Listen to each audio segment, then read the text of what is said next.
कथेचं नाव polish. लेखक doctor वसंत Krishna वराडपांडे. Motor सुटायला अजून तब्बल अर्धा तास उशीर होता. पुंडलिकाने हताशपणे एक सुस्कारा टाकला आणि बस स्टँडच्या वेटिंग रूममधल्या एका बाकावर तो निमूटपणे बसून राहिला. तिकिटासाठी सतत 1 तास रांगेत ताटकळत उभं राहावं लागल्याने त्याचे दोन्ही पाय घोट्याजवळ दुखू लागले होते. जोड्याचा उचकटलेला एक खिळा तळपायाला आपली जाणीव पुन्हा पुन्हा करून देत होता. तिकिटाच्या खिडकीपर्यंत पोचण्याच्या तपश्चर्येत या बाह्य उपाधीची जाणीव पुंडलिकाच्या मनाला मुळी झालीच नव्हती. हातात तिकीट पडताच त्यांनी समाधानाचा एक दीर्घ सुस्कारा टाकला न टाकला तोच टेंभुर्णीची मोटार अजून अर्धा तास लेट असल्याचं कळलं.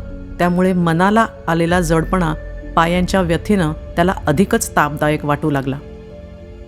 बाकावर बसल्यावर त्यानं आपले जोडे पायातून काढले आणि पाय जवळ ओढून पायाच्या दुखऱ्या भागावर हात फिरवू लागला. त्यांना चेपू लागला. नंतर थोड्या वेळानं जोड्याचा खिळा ज्या पायाला बोचत होता तो पाय मांडीवर घेऊन दुसरा पाय त्याने खाली लोंबता सोडला आणि खिळ्याने टाकवलेल्या तळपायाचं निरीक्षण करायला सुरुवात केली. जवळजवळ अर्धा इंच भागावर त्या खिळ्याने आपल्या अस्तित्वाचे ठसे उमटवले होते. जिव्हाळी लागलेल्या भागाभोवती चामडं मध्ये मध्ये उचकटून वरती आलं होतं. पुंडलिकाने तो साराच भाग थुंकी लावून नीट सोडून काढला.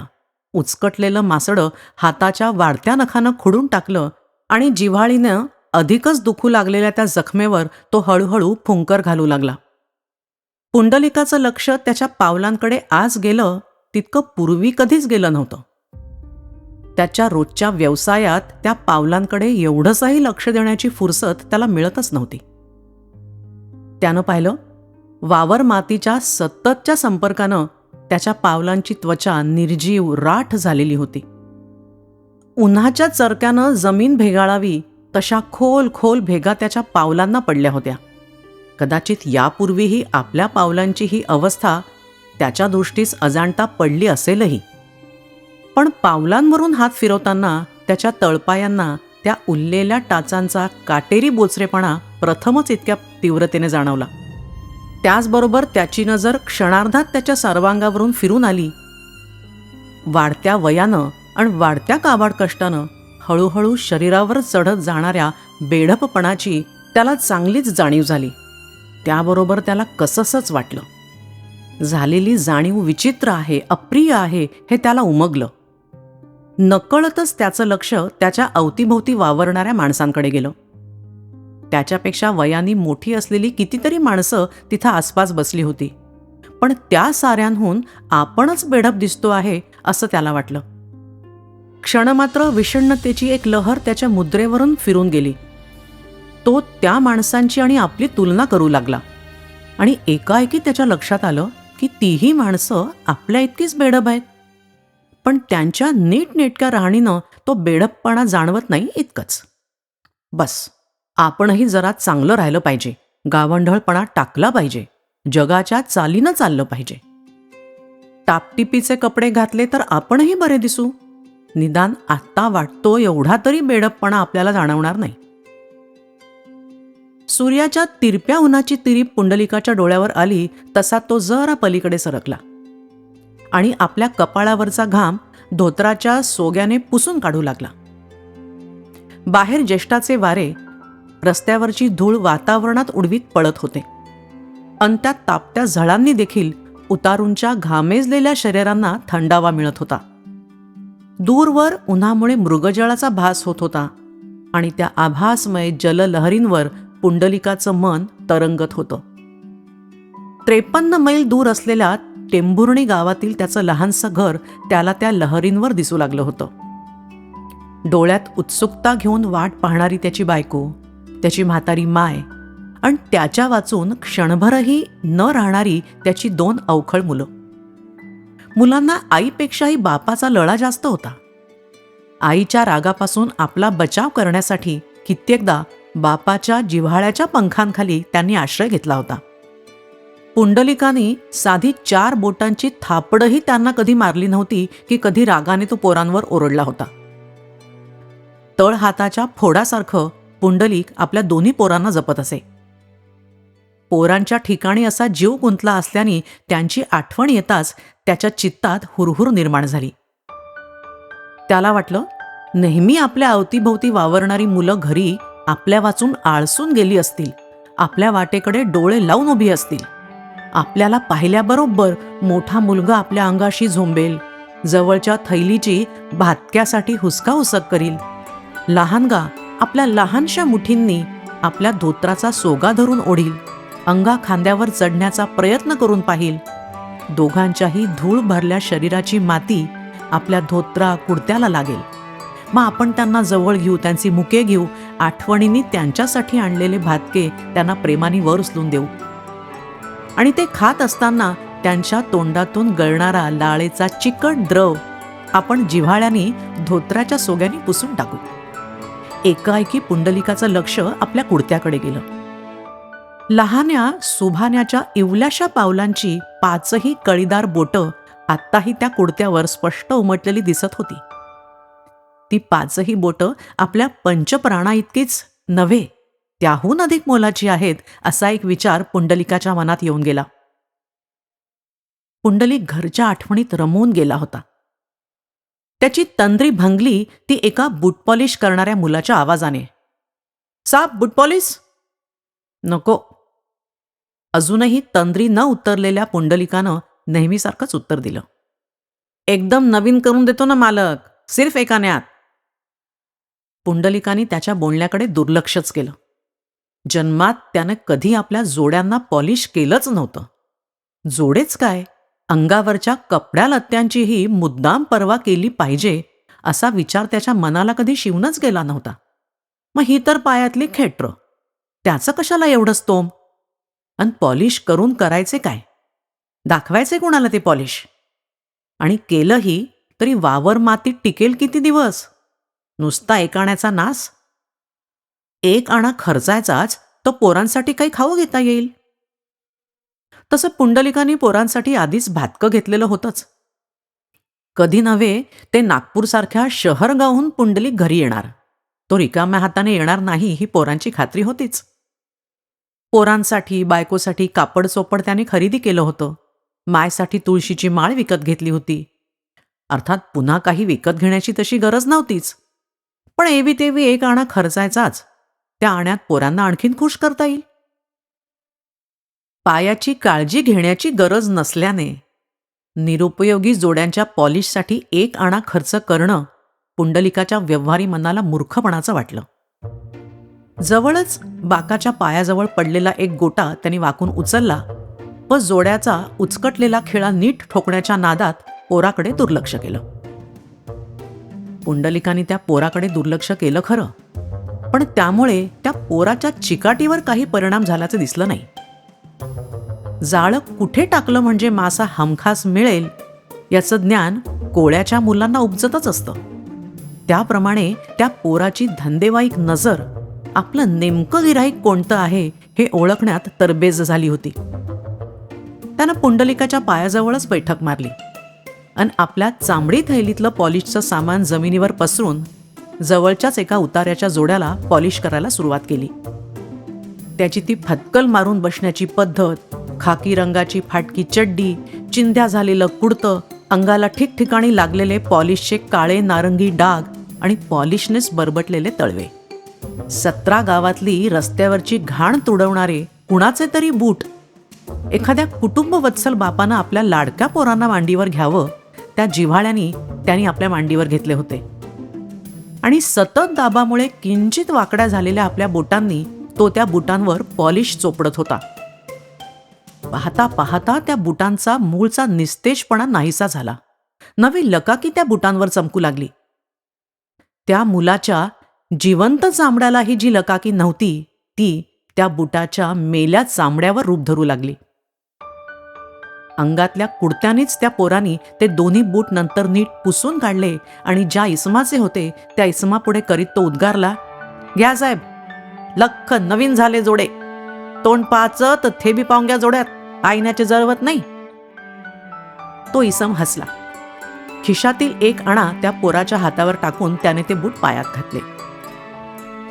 आता त्या बुटांच्या काळ्या कुळकुळीत मेहरपीत त्या इसमाचे पाय अधिक सुंदर दिसत आहे असा पुंडलिकाला भास झाला.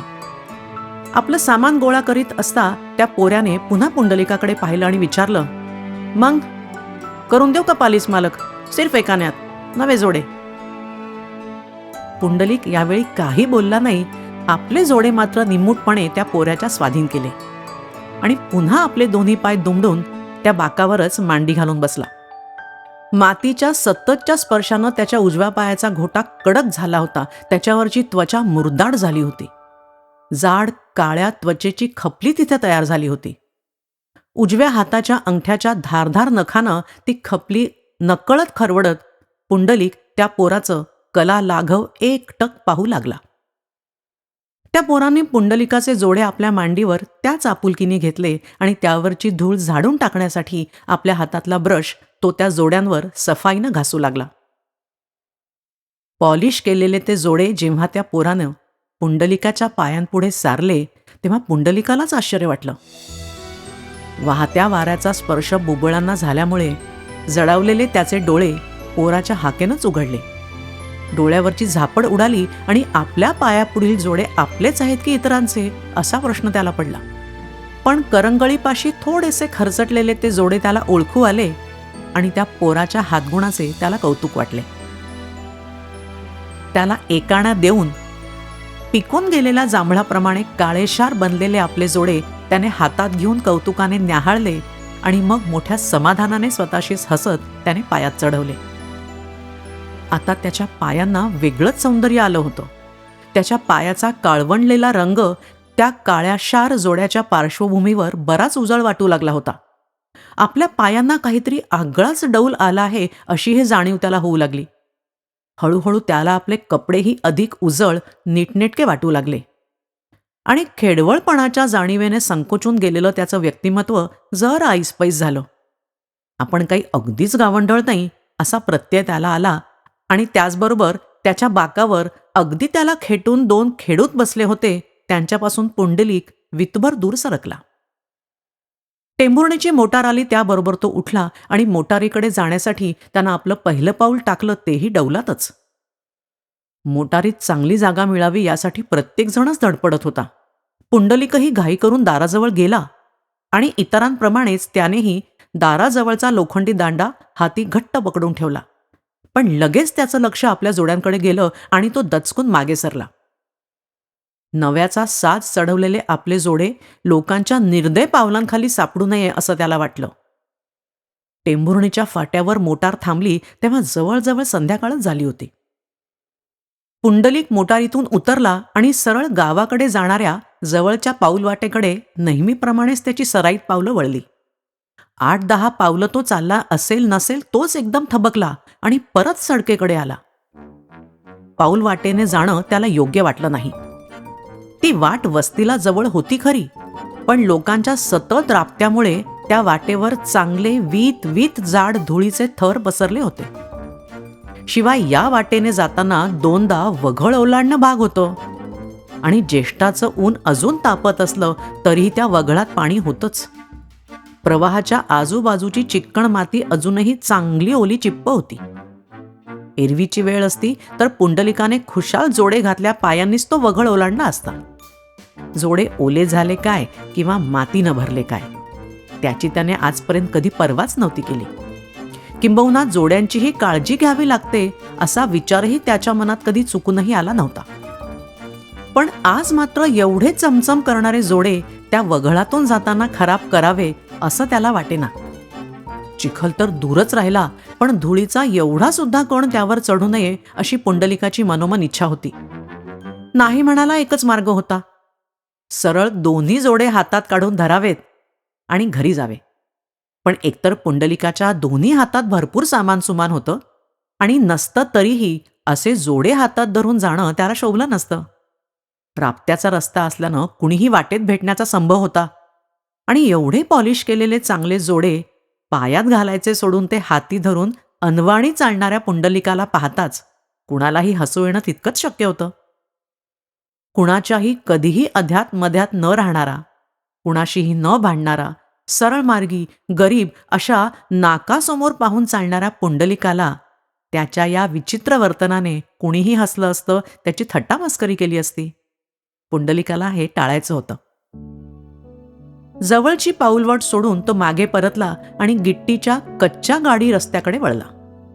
त्या रस्त्याने त्याला अर्धा कोसाचा वळसा पडणार होता खरं, पण त्या पायवाटेपेक्षा हा गाडी रस्ता त्याला बरा वाटला, सोयीस्कर वाटला. सडकेवर येताच त्याने आपल्या उपरणाने जोड्यावर चढलेली धूळ पुन्हा पुसली. मावळत्या प्रकाशात जोडे पुन्हा उजळले. कासराभर अंतर चालून गेल्यावर त्याला बळीराम देशमुख भेटला. एका हातात दावं आणि दुसऱ्या हातात दांडकं घेऊन तो जात होता. पुंडलिकाला पाहताच तो थबकला, म्हणाला, रामराम पुंडलिक भाऊ. रामराम. सांचा कुठे चालला बळीराम? चाललो गाय पाहले. बहीण आता पावतर आली नाही जंगलातून. आणि तेवढ्यात बळीचं लक्ष पुंडलिकाच्या जांभूळ रंगी जोड्याकडे गेलं. तो चकितच झाला.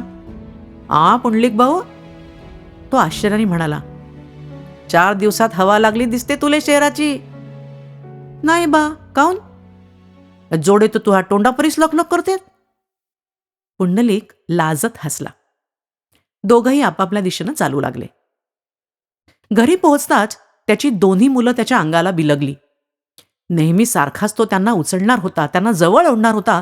तेवढ्यात लहान पोरानं आपले दोन्ही पाय जोड्यावर ठेवल्याचं पुंडलिकाच्या लक्षात आलं. दूर वाबे पोट्या. तो खेकसला अन मग आपले दोन्ही जोडे हलक्या हातानं पायातून काढून घेऊन त्याने उपरण्याने पुन्हा पुसून टाकले आणि भिंतीलगत ठेवून दिले. एवढ्यात त्याची बायको आली आणि त्यानं आणलेलं सामान सुमान घेऊन घरात गेली. तो खेकसला तशी मुलं चुपचाप झाली, भोवताली घुटमळू लागली. पुंडलिकाने मग त्यांना जिव्हाळ्याने जवळ घेतलं आणि कुडत्याच्या खिशातलं भातकं त्यांच्या हाती दिलं. दोन्ही पोरं आनंदली, भातकं खाण्यात मग्न झाली. मग तो उठला आणि हातपाय धुवायला आडावर गेला. पुंडलिक परत घरात येण्यापूर्वीच पोरांनी आपल्या मायला वर्दी दिली होती. माव, बानकने जोडा आणला नवा, काराकुट्ट. आत येणाऱ्या पुंडलिकाने ते ऐकलं आणि धोत्र्याच्या सोगाने आपले ओले हात पुसून काढीत बायकोला म्हणाला, नवा कायचा हो, जुनाच आहे. नाही व माय, नवा आहे, जांभरावानी काराकुट्ट आहे. जुना जोडा तर असाच होता, बुसका बुसका. मोठ्या पोरानं गुळपापडी चघळता चघळता म्हटलं. त्याच्या लाळेचा एक चिक्कट ओघळ त्याच्या मनगटावरून कोपरापर्यंत वाहत होता. त्याचा एक थेंब टपकन जमिनीवर पडला. आपल्या बोटानं तो थेंब काही कारण नसताना सारवून टाकीत पुंडलिक म्हणाला, त्याचं काय ऐकते व, जुनाच आहे जोडा, पालिश केल्याच्यानं नवठा दिसते. मग एकाएकी त्याला त्या पॉलिशवाल्या पोराची आठवण झाली. त्याच्या चपळ हालचाली आठवल्या आणि त्याच्याविषयीचं कौतुक मनात मूळ धरू लागलं. ते कौतुक प्रकट करीत पुंडलिक म्हणाला, बहीण टिसबर फोतर, एक आना घेतला पालिसचा, पर जोडा बनवला मात्र झक्कास. मोटारातली समदे लोक कसे टकमक पाहतात. बायकोनी विचारलं, मोटार तर मंगानीच गेली, तुम्हाला काय उशीर झाला घरी आले? आलो सडकीनं, इकडून जोडे खराब झाले असते ना. तेवढ्यात मोठ्या पोरानं पुंडलिकाचे दोन्ही जोडे आपल्या मायला दाखवायला आणले होते. पाय व माय. पुंडलिक एकदम दचकला. त्याचं लक्ष जोड्याकडे गेलं. पोराचे हात भातक्यानं चिकट झाले होते आणि त्याच हातानं त्याने ते जोडे उचलले होते. गुळपापडीचा तो काळा तांबडा पाक त्याच्या जोड्याला लागला होता. पुंडलिक संतापला. पोराच्या उघड्या पाठीवर एक रेपट जंबीत तो ओरडला, काऊन रे भडवीच्या, कायले मारायला हात लावायला गेलता तिथे? बहीण समध्या पॉलिसचा नाच केला, पाय तिकडे. आपल्यापेक्षा जोड्यांना जवळ केलेलं पाहून मुलं मात्र कावरी बावरी होऊन आपल्या बापाकडे अविश्वासानं पाहतच राहिली. फ्रेंड्स, आजची कथा कशी वाटली ते कमेंट बॉक्समध्ये नक्की शेअर करा. आवडली असेल तर लाईक करा आणि असंच छान छान ऐकण्यासाठी सबस्क्राईब करा वसंत कथा.